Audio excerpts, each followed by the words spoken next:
All right, thank you guys all so much for joining us. We've got a pretty good group here for end of the term.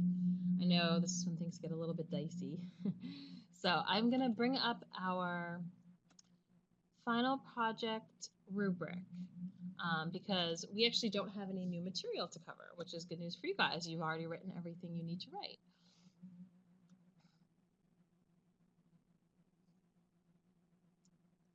So let's just make sure I get the right document here.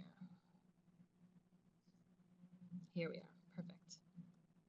So this we covered, for those of you who are able to join us or watch the recording, we covered this in our very first webinar to kind of introduce you to some of the differences between the milestone and the final project.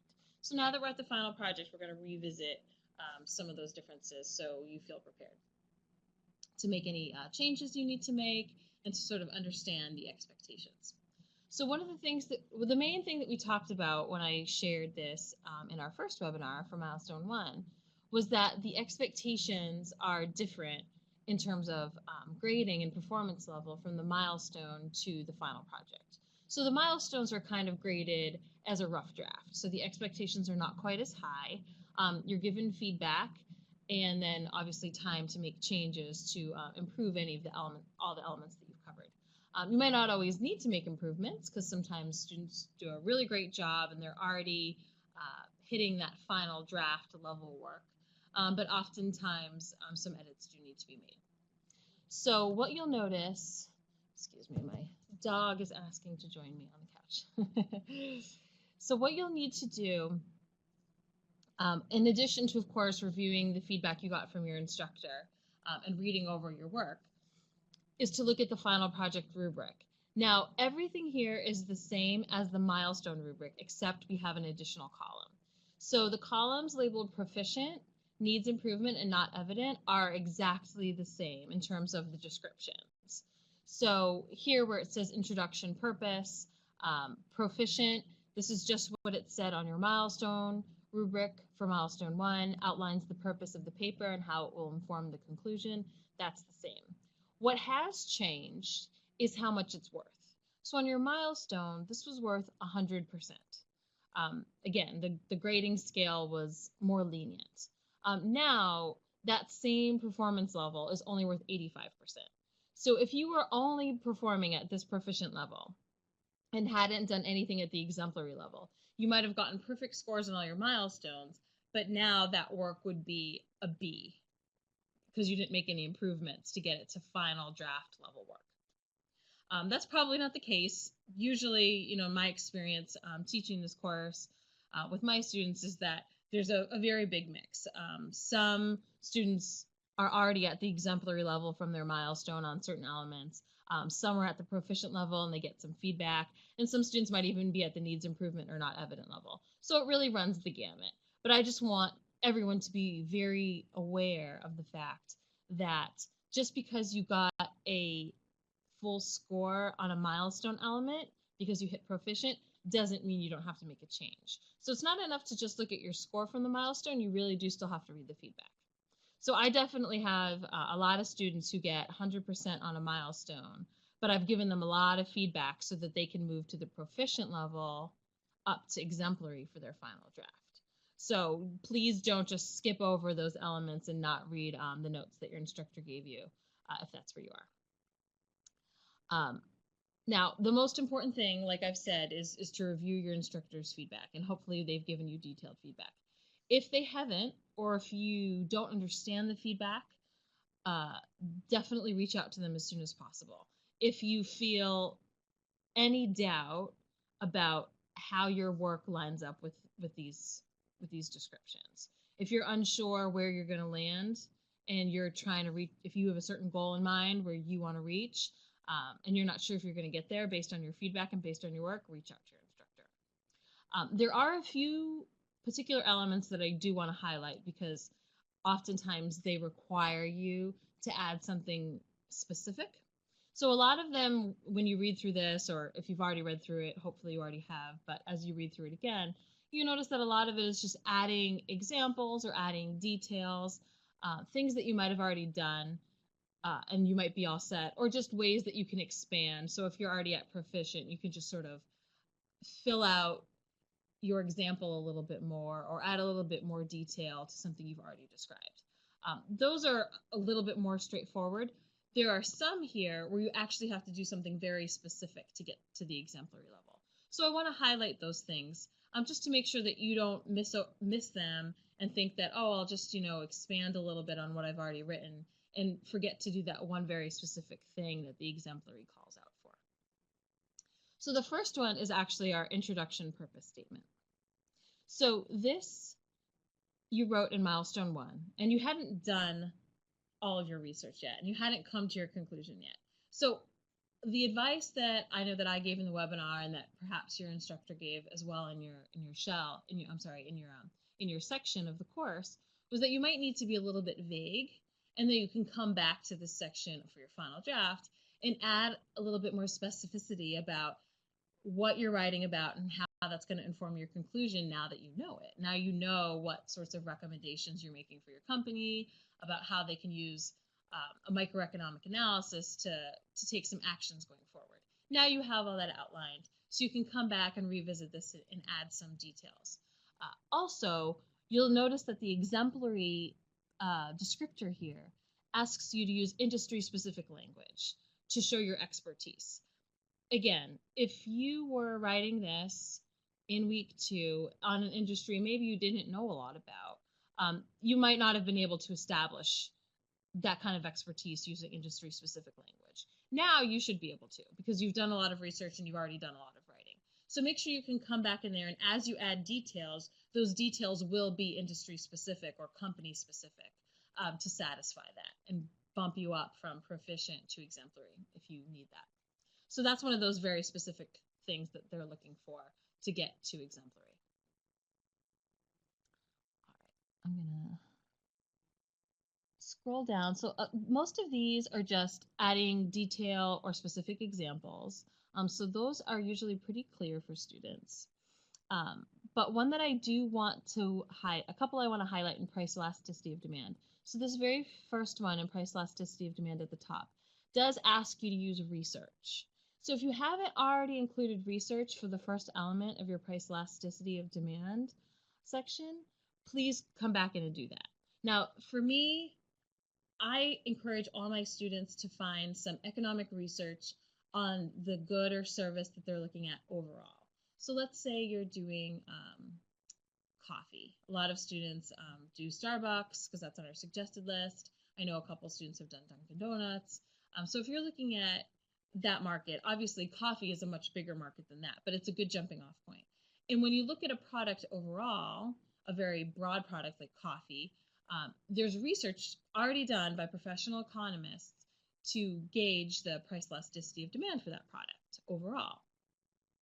So that's a great way to incorporate research. So that's a good jumping off point. So if you can find the price elasticity of demand for the kind of product or service that your company sells, you can incorporate that into your paper and then work backwards from there. So if coffee is very, very inelastic, coffee from any particular company or store is going to be a little bit more elastic than that. And the more companies and stores there are to choose from, the more elastic any one of those will be, for example. So that's the way that you could use research on a particular product overall to inform price elasticity of demand for your particular branded product, like Starbucks coffee versus coffee overall.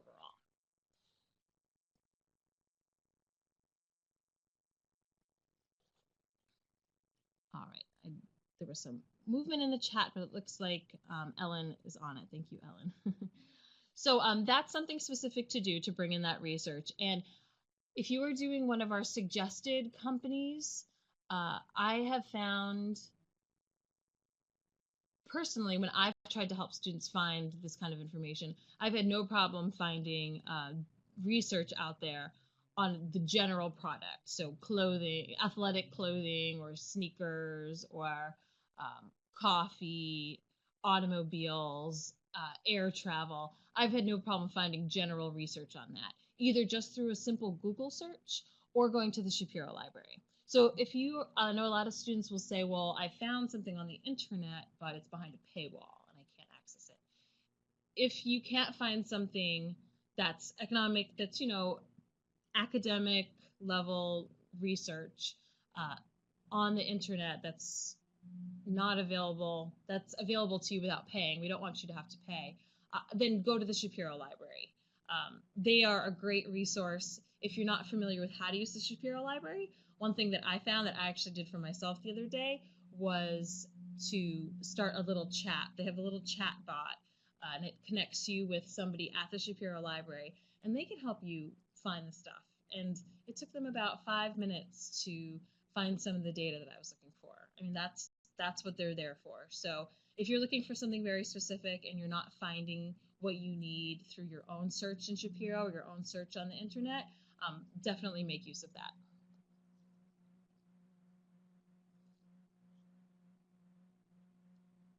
All right, so the next one is, whoa, I lost it. Here we go. That is pretty specific, is the second price elasticity of demand element.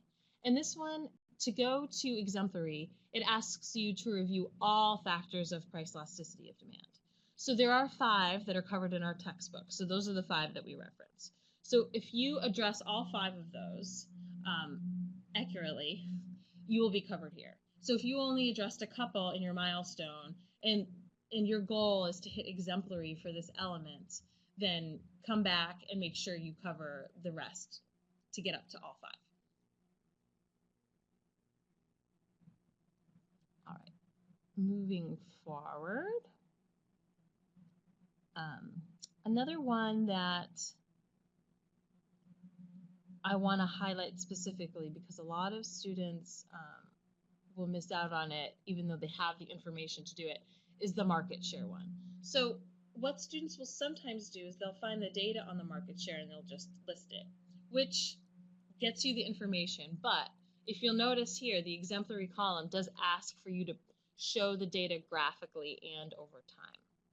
So if you've got the data, it's very simple to just put it together in a pie chart, or a pie chart is the most logical for market share. But you could present it other ways. But you want to present that graphically. And by over time, that means at least 2 different years of data, so we can see a comparison to see how it grew.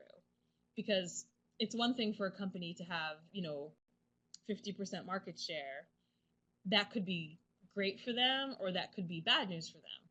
It's bad news for them if they used to have 90% market share. It's great news for them if they used to have 25% market share.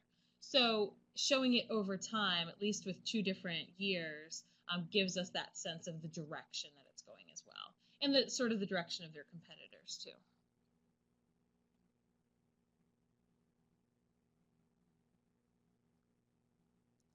All right, MH had a question about finding the breakdown for shares for automotive sales. Yeah, and that should definitely be available.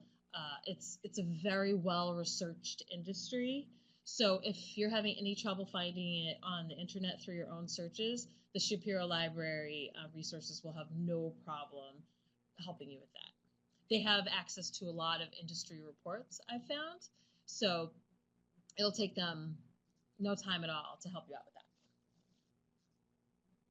All right, so the next one that a lot of students miss is on the barriers to entry, and the specific thing that you need to do to get to exemplary.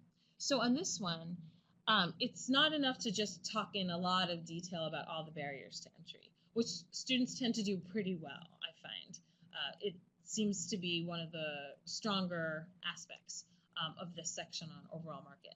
But what sometimes students forget to do is to talk about a successful or failed entrant into the market.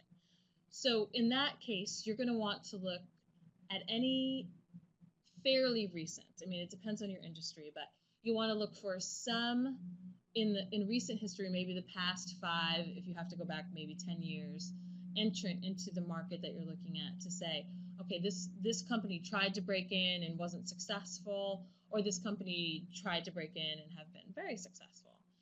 So one example might be with, let me think of a good one, like Lululemon. they've been around for a while now. But when they came out, they were breaking into the athletic apparel market. Of course, their niche was with yoga apparel, but still they were breaking into a wider market of, athletic clothing. And they did very well. So that would be an example of a successful entrant into a market.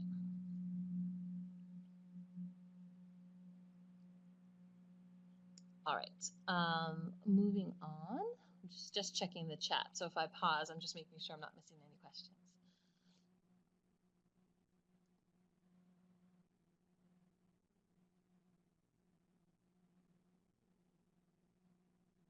All right, those were the ones I really wanted to cover that have something very specific that you have to do beyond just going into a little bit more detail.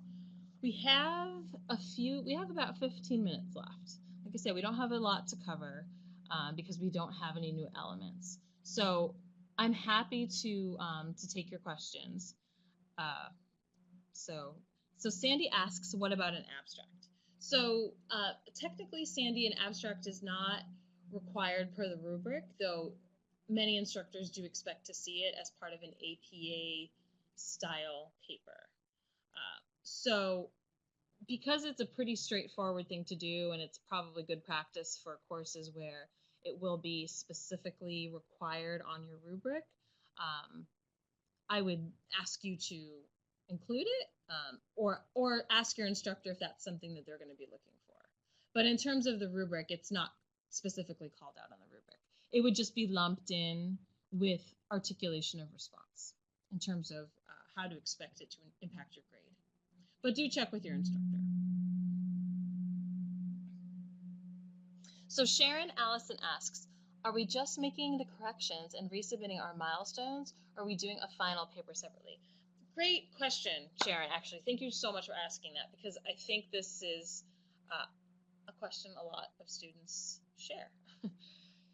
You are basically taking all of your milestones, you've written them in order, and you're just putting it together in one long paper.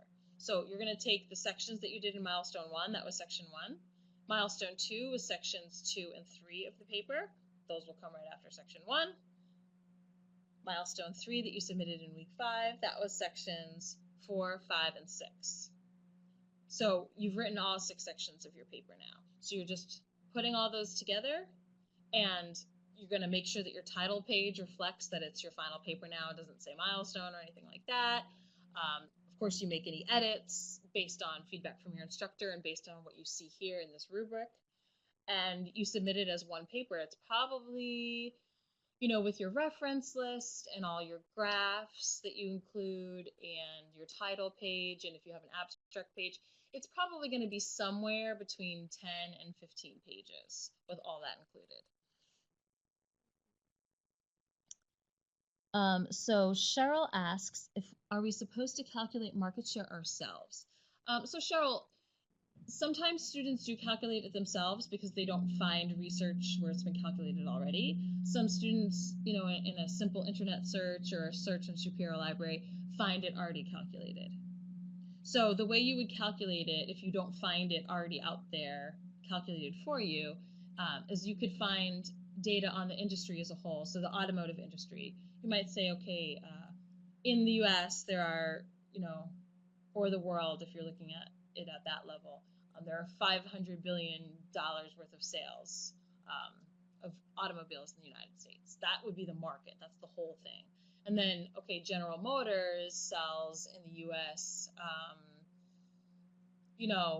just going to make up a number, $100 billion worth of automobiles. So they would have 100 billion out of 500 billion, so they would have 20% market share in that instance, in that case. Yep, so Robin gave some great advice that she found the market shares listed as data, and then she used Excel to make her own graph. And that way you can make it look exactly how you want. You can, if you just put it in there, just in a simple columns, you can highlight the data, and then it will suggest graphs for you. And if you have never made a graph in Excel before, YouTube has amazing, easy resources to show you how to do those sorts of things. So it's good to learn. And if you find a lot of students, I can tell they've found a graphic like a pie chart already on the internet, or in their research through the Shapiro Library, if they can download an industry report through them, they already find that in a graphic, and you can borrow graphics from those sorts of things. That's fine too.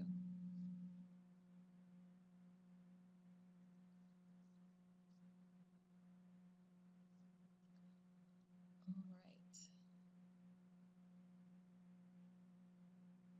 I don't see any other questions.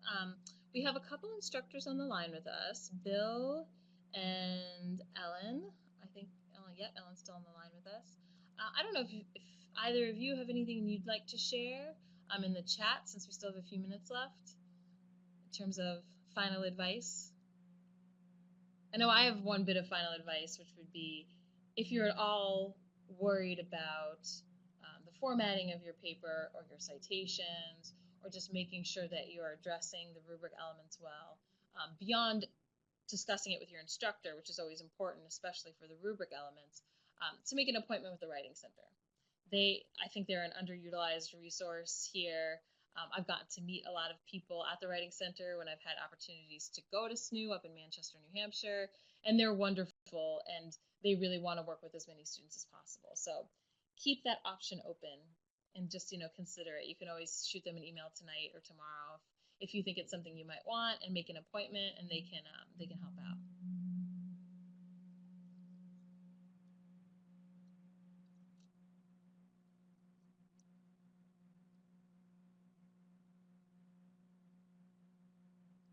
Yeah, so yeah, Ellen mentions to give them some time. So if it's something you're considering, I would make up your mind today, tomorrow morning, and shoot them an email to get on their list, to get an appointment in, so that you're not late for the Sunday deadline. And the good thing is, you've already got everything written, so you can submit to them what you have, because you've already done all your milestones, and then you can talk with them about the feedback you've received, and they can give you some pointers. And if it's more about, on your end, citation management, then they don't need to worry so much about the feedback you got from your instructor, because they already know APA, and they'll be able to address that, from their knowledge about that.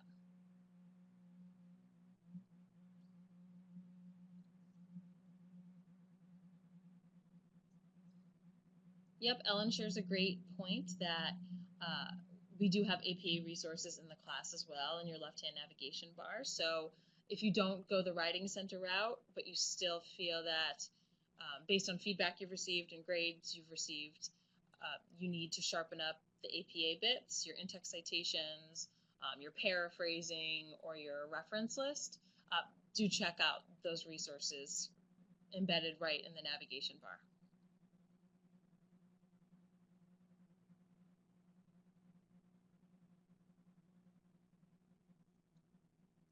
So MH mentions that the Writing Center has been great for technical details, but not as much for feedback from the instructor. So I'm sorry, I don't know if it's here. They found that it's best to go to the professor for additional clarity. I think I'm glad you shared that perspective with us. I know that they do aim to help with writing style and writing format, which sometimes goes along with elements of the rubric, or interpreting things.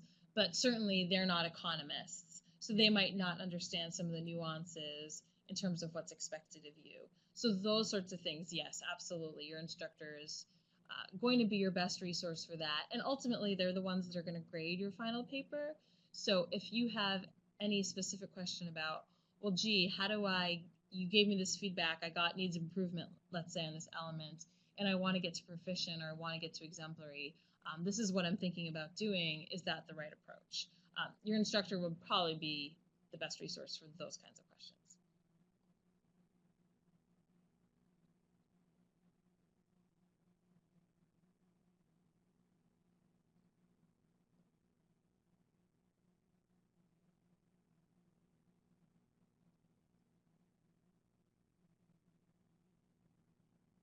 All right, well, it looks like we got all the questions answered.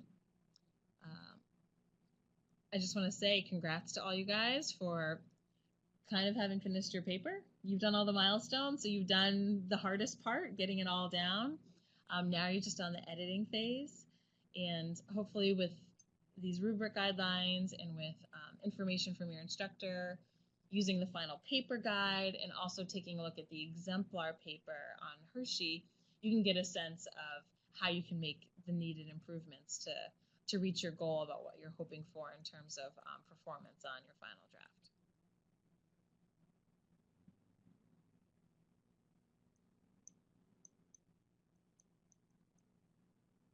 You are also welcome.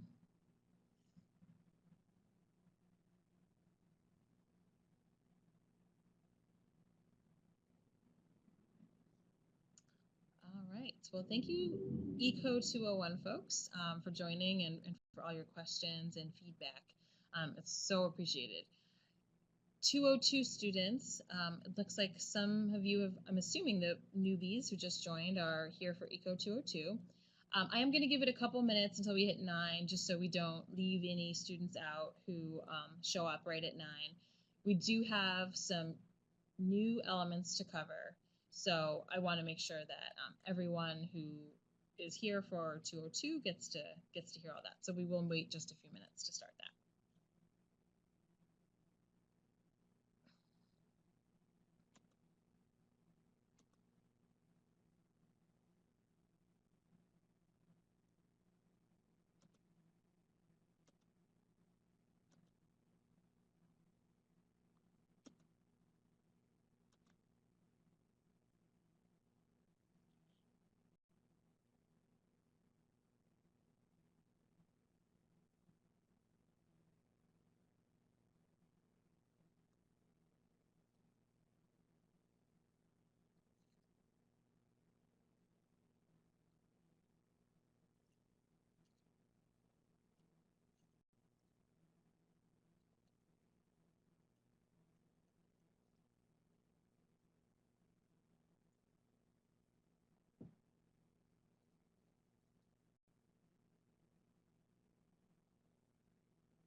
All right, we're just going to give it a couple more minutes and let anyone else who's planning to join us get here for 9 o'clock before we get into our 4 new elements for the ECO 202 final project.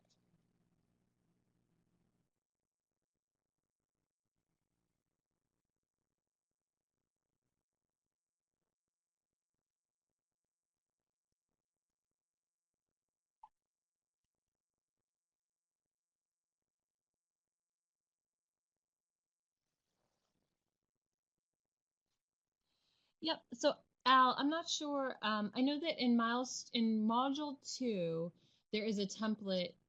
There might still be a template there just to get you started with the first few slides, and then you can just add as you go. This is the final project guide, as Ellen mentions in the chat, and should be in the final project resources tab. If you click on that through your left-hand navigation in the course, it will bring you to a bunch of files and then also some research links. And it's in that section with all the files.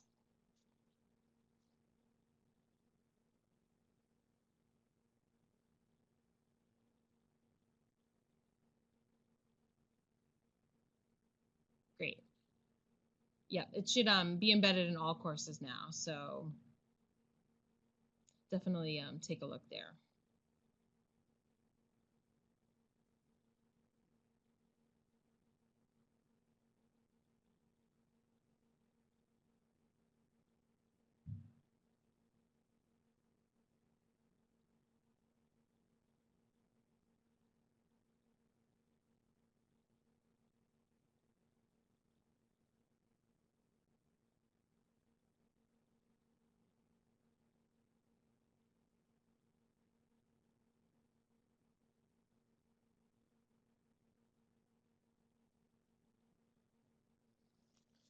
Okay, well, it's 9 o'clock. Don't see anyone joining right now. So we're going to go ahead and get started for 202. We are, like I mentioned a couple minutes earlier, we do have 4 new elements for this, for the final draft that you haven't covered in any of the milestones yet. So that's what we're going to focus on tonight, to make sure that everyone knows the expectations for those.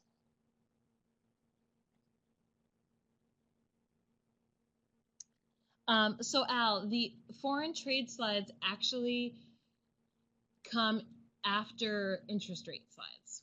So Al in the chat just asked, for those of you watching this recording, that he didn't notice the foreign trade slides at the end of the final project guide. That's because if you look at the rubric, how you'll be graded, the foreign trade, these 2 bits, are part of the first section. We didn't cover them in milestone 1 because we don't cover foreign trade until module 6. So we're adding them in now. So how it's going to look, your final draft. So I'm actually really glad you brought that up. So how it's going to look when you submit is you'll have your presentation slide, your title page rather, I'm sorry, and then your 10-year overview, which again isn't a graded element but informs other ones, so that's why we include that there. You've got your slides on GDP, your slides on unemployment and inflation, your slides on interest rates, and this all follows the rubric that you're graded on for the final project. And then the foreign trade slides. So there's 2 different elements. And then from there, the rubric goes into fiscal policy, which you did in milestone 2. And then you'll have your monetary policy slides. Sorry, this is a duplicate. The one you have in your course doesn't have this. This is just the old one that I haven't updated here on my files that I pull up for these webinars. But you'll have your monetary policy ones, those 3 or more. Some students use a few more than that. And then the 2 conclusion slides come in at the end. And then your reference page. So we are going back up to foreign trade, which ideally you will plug in right after interest rates. So basically you want your slides to follow the rubric, or the outline that's in the guidelines and rubric document. So that shows you how your whole project is set up, and then it describes how you're going to be graded. So this is just following that exact same flow. So the first thing you're going to add to all the slides you've already done is foreign trade, imports, and exports. So this element, you need to provide data on levels of imports and exports throughout your decade. So just like with all the other data that you've compiled, this should be annual data. And you're going to present it ideally in a graph. Some students show it in the table. But you can show imports and exports in real dollars or as a percentage of GDP. Or both. That's more of a stylistic thing if you'd like to show it that way. There is a mention in the chat. So Jennifer mentions she's had a little bit of difficulty finding the information for the 1950s. I was under the impression that on these links, I think it's called the Trading Economics site. Let me just test it here. That they had the 50s, and that's why we included that link. And you can kind of look at the numbers there. But if you are having trouble through a traditional Google search, and I know that the 50s is a little harder, Jennifer, than some other decades, it's definitely easier the more recent you get, I would go through the Shapiro Library. So if you've never used the Shapiro Library before, you don't know how to navigate it, you don't know what to type in, use the little chat bot feature that they've got, where you can chat directly with the librarian, tell them what you're looking for. Say, I need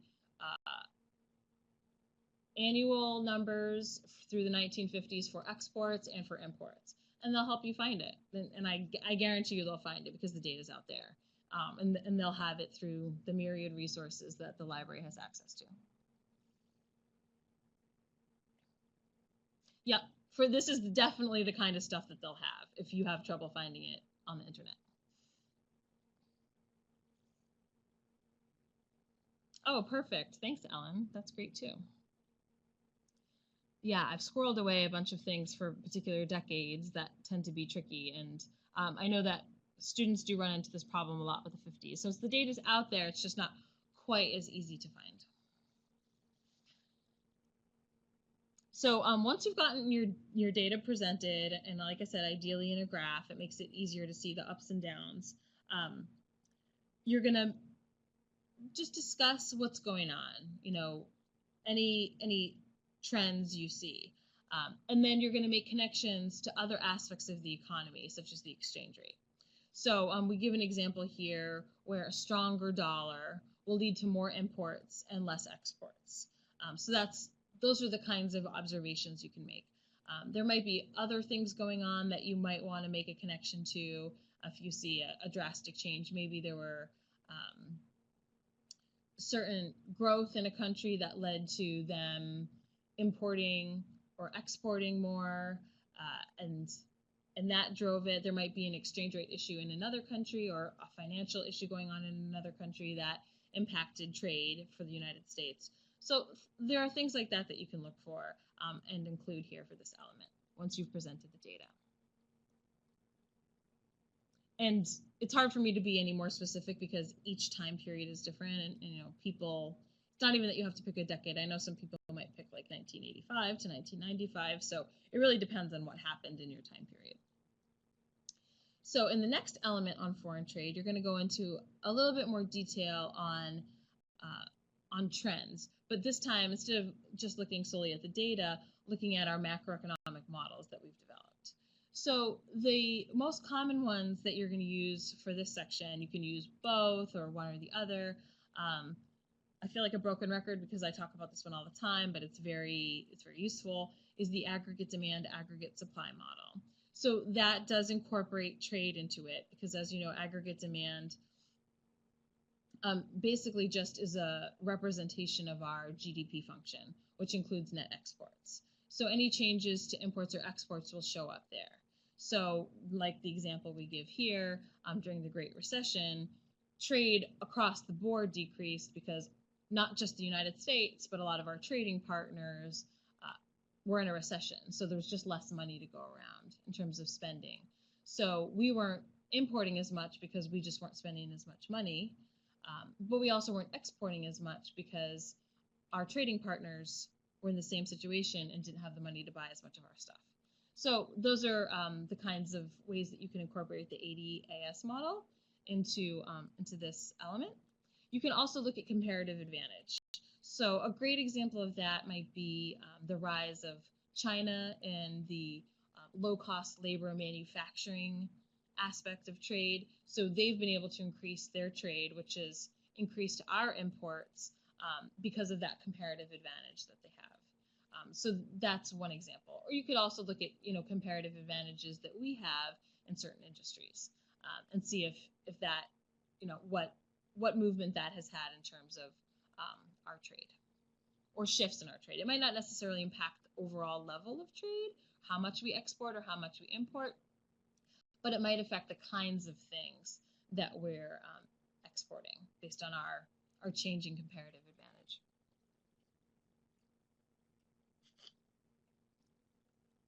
All right, I don't see any questions on those, so that's good. Now, we talked about how it's going to be set up, so you'll add in your fiscal policy and monetary policy stuff. Again, this is going to be one big file. So you're going to take all the slides that you've already created. You're going to make revisions based on, feedback you've received from your instructor. And it should follow this outline based on the guidelines in the final project guidelines document. And then your conclusions are going to come at the end. So the nice thing about PowerPoint is it's really easy to just sort of drag and drop, copy, paste slides all into one file, so you can bring all the milestones together and then add in those foreign trade slides in between, and then add these two at the end. PowerPoint makes that super simple.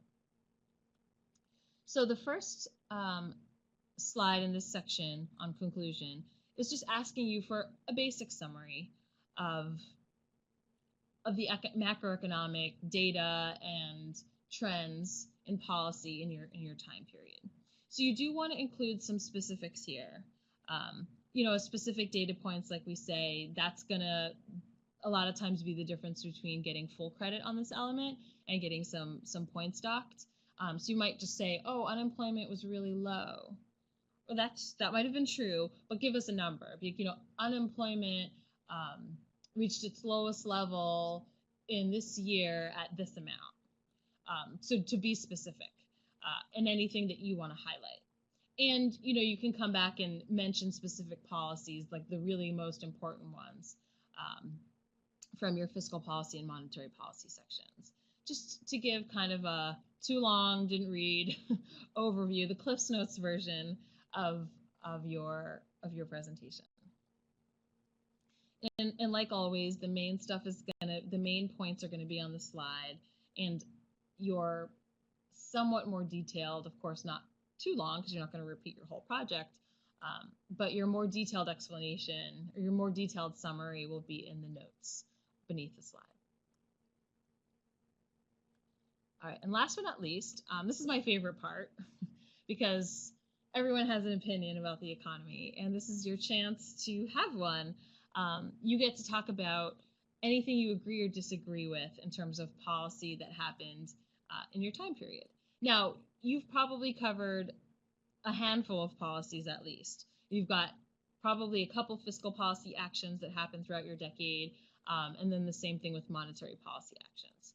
So you don't necessarily have to have the same opinion about all of them. Oh, I agreed with all of them, or I disagreed with all of them. You might say, okay, well, I thought this was a really good move, and I thought this was a really bad move. I thought this other thing was okay, and I thought this other thing was a terrible idea. So that's fine, and you can lay all that out here. Now, of course, this is your opinion, but the only thing that we ask from you is that your opinion is based on macroeconomic reasoning. So we give sort of an example here. So you might say something like, the government shouldn't spend money on XYZ program because that's not fair. Not to say that that's not a valid point of view, but for this element, for the purposes of this project, we want you to use a macroeconomic based reason for that. So what have you learned about macroeconomic models and macroeconomic connections that make you feel that this was a good decision or this was a bad decision?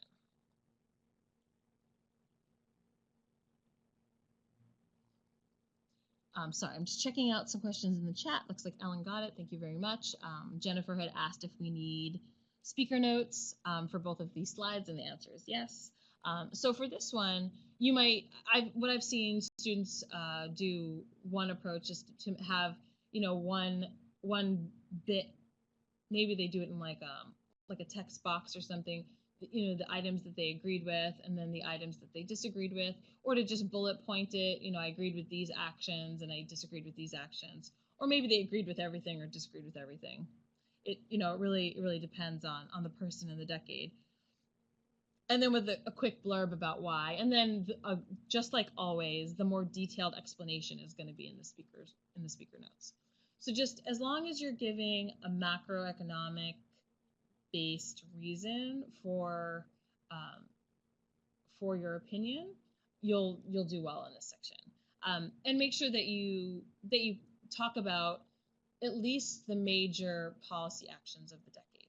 So if maybe at least one thing from fiscal policy and at least one thing from monetary policy, to make sure that you cover enough to earn full credit.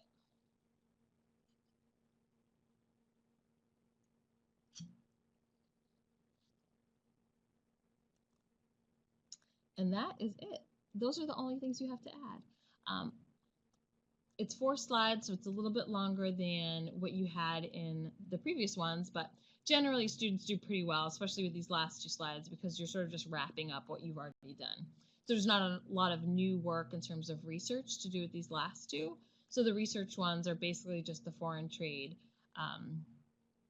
The foreign trade ones are just 2 elements. So it's generally pretty straightforward, as long as you don't forget to do it. That's the biggest issue that we see as instructors in this course, is that students will forget to add these. So you're here tonight.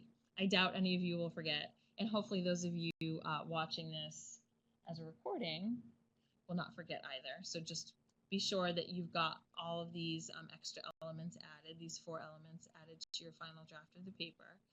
I'm sorry, of the project. And since we have some time, I can pull up our document and talk about that for a minute. I just want to remind everybody about the different grading structure. But I see Anna has a question. So before I move over there, I'm going to see. So Anna asks, so for foreign trade, we cover comparative advantage and aggregate demand, aggregate supply. So Anna, those are 2 suggested models that you can look at. So you could do both, or you could do one or the other. If you do both, you're probably in very good shape in terms of covering all your bases and really showing your instructor that you understand how foreign trade fits into the bigger picture.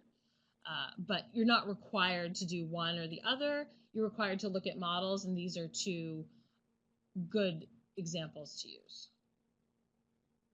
So that's why we've included them here as suggestions for you more than anything else.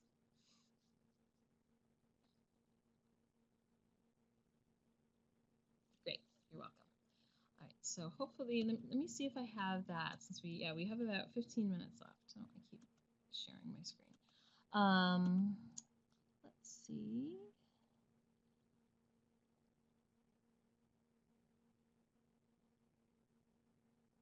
If I have the milestone, I'm sorry, let's see if this is it. Nope, that's for micro. All right, let me just grab it real quickly.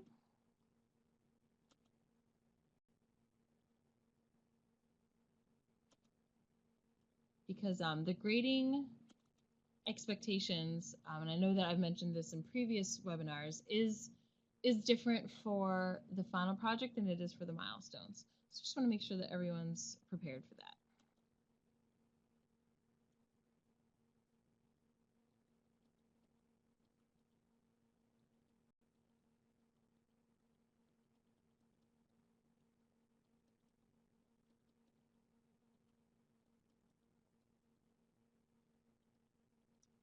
Oh, and if I could ever find the...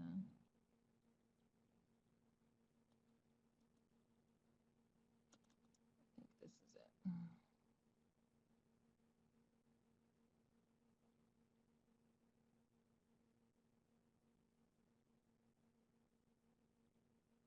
Bear with me while it loads. Hopefully this is the correct one. It is. Hurrah. All right, so this is the guidelines and rubric, which I mentioned in terms of the outline and how you're going to order your slides. So hopefully this is something that you peeked at back earlier in the course and maybe throughout. But if you haven't, we're looking at it now. So you'll see that it's got an outline here. So the first section is all that stuff you did in milestone 1 plus foreign trade. You'll see that added here. And then the fiscal policy, and then the monetary policy, and then the conclusion. So you'll see it's outlined just the same way that our slides are set up. And then we get to, this goes over how the milestones are broken down, which of course you're familiar with since you've already completed the milestones. And then we get to the grading rubric, which is here. So the difference here is that we now have a column called exemplary, and proficient, which was the highest level that you could get on the milestone, is now worth only 85%. So if you scored proficient and truly were performing at the proficient level on your milestones and don't make any improvements based on the feedback from your instructor, your work will go from 100% score to an 85% score. Now, in most cases, students are a little bit on both sides. So you might score proficient, but your instructor says, hey, there's no changes that need to be made here. You're already ready for the final. You've already hit this exemplary level that's expected of you. our final project guide, those guiding slides that we give you are intended to help you reach the exemplary level. So it's not uncommon that you're all set if you do a really good job, but you need to read your feedback to sort of understand that. And of course, compare your work to what you see here in the final project rubric. So it's just something to keep in mind as you go through your feedback. Make sure you're not just looking at the score. So if you're looking through your feedback and say, okay, I got a perfect score on this one, I don't need to worry about the feedback I got there. That might not necessarily be the case. So do make sure to go through each feedback on everything carefully. And there's a couple here where it's more likely than not that you might want to come back and make some edits. One in particular is, oops, sorry, it's wiggling around, is the second element on unemployment and inflation, because it's asking you to apply specific models to show the relationship between events, unemployment, and inflation. When you wrote this, because this was only in milestone 2, you hadn't been introduced to all the models. So the only thing you really had to go on was our GDP formula, which can help a lot and can sometimes be enough, but you haven't fully looked at the aggregate demand, aggregate supply model, which is probably the most helpful in terms of understanding the connection between events and unemployment and inflation. So now that you've been introduced to that model and understand it much better, you might want to come back to this element and incorporate it there. So that's one particular thing where your work in the course will feel very different compared to how it was back in week 2, and you might want to use your new knowledge and apply that here to make sure that you reach that exemplary level if that's your goal. The others are probably pretty straightforward in terms of they just ask you to add more detail or additional examples, or to make sure that you're incorporating research. So the fiscal and monetary policy ones specifically ask for a lot of research. And again, a lot of times students are already doing that on their milestones because that's how they find out what the fiscal policies and monetary policies are. And that's how you help understand what their impact on the economy was and if they were effective or not. So in most cases, students have already done this, even at the milestone level.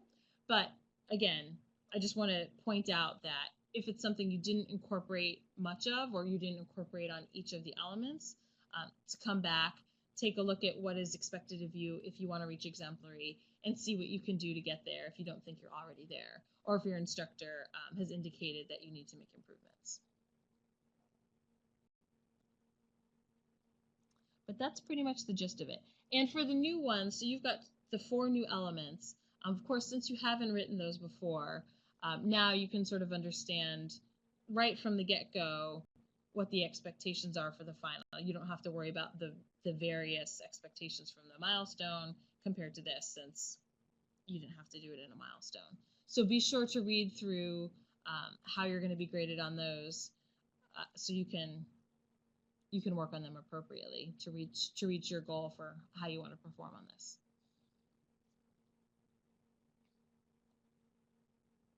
But that is about it. We do have a few minutes left, so if anybody has any questions, I'm all ears, and we have a couple of instructors on the line with us who can answer questions in the chat. Well, Jennifer, I'm so happy to hear that. I know not a lot of students can make it to these, and I really do appreciate people being able to show up and ask questions, because I think the questions help the other students too, watching this at home after the fact, because otherwise I could just do a recording and not do the live sessions again. So the questions really do help.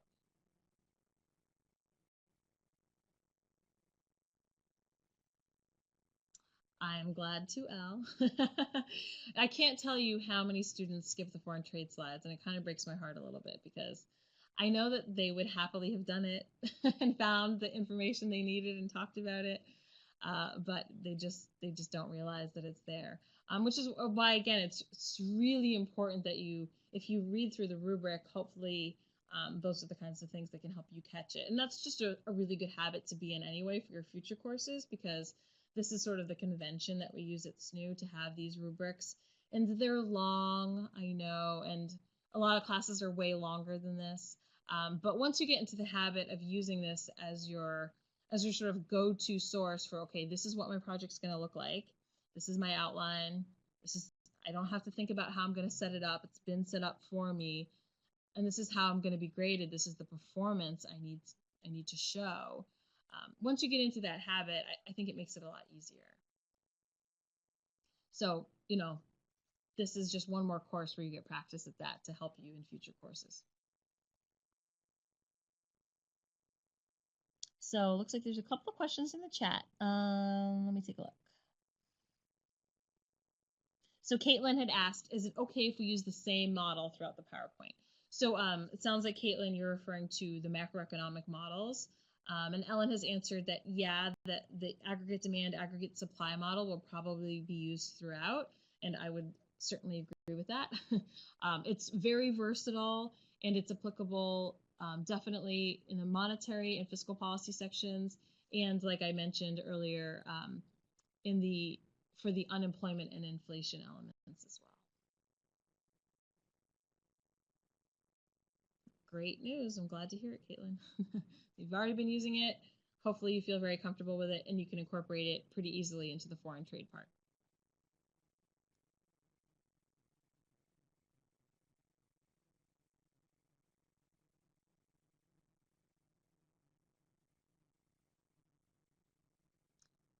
All right. Well, like I told the last group, if you have any concerns about the structure of your project, of your slides, or any concerns about citation management, in-text citations, properly paraphrasing from your sources, or your reference list, make an appointment as soon as you can with the Writing Center, because they're a wonderful resource for that.